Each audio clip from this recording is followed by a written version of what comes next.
आपण पाहतात माणदेशी न्यूज. मान तालुक्याचा बुलंद आवाज.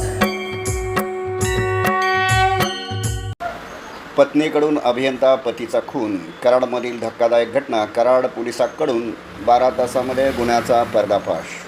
सुपारी देऊन पत्नीनं कट रचल्याची माहिती नुकतीच उघड झालेली आहे. याबाबत अधिक माहिती अशी.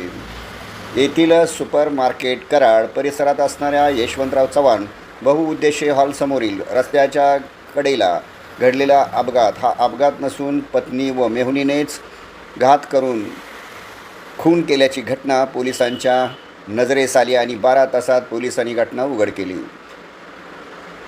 कराड शहरात शनिवारी पहाटे यशवंतराव चव्हाण बहुउद्देशीय हॉलसमोर घडलेल्या अपघातामागे थरारक खुनाचे षडयंत्र असल्याचे उघड झाले आहे.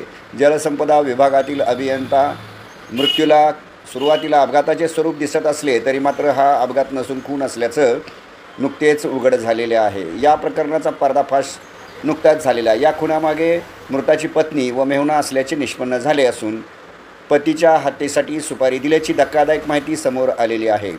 लक्ष्मण श्रीरंग मंडले, वय वर्ष 54, राहणार मनव, तालुका कराड असे या मृत अभियंत्याचे नाव आहे. तर त्याची पत्नी सुरेखा लक्ष्मण मंडले, वय वर्ष 36 आणि मेहुणा संग्राम दिनकर चव्हाण, वय वर्ष 40, राहणार सुरुलपेठ, तालुका वाळवा, जिल्हा सांगली या दोघांनी हा कट रचला असल्याची माहिती समोर आली आहे. सुपारी घेणाऱ्या अन्य आरोपीचा शोध पोलीस घेत असून कराड शहर पोलिसांनी 3 व सहाय्यक स्थानिक गुन्हे शाखेच्या 2 पथकांनी याबाबत चौकशी करून संबंधित गुन्हेगारांना ताब्यात घेतलेलं आहे. याबाबत मिळालेल्या माहितीनुसार पती आणि पत्नीच्या कौटुंबिक वादातून ही घटना घडलेली आहे.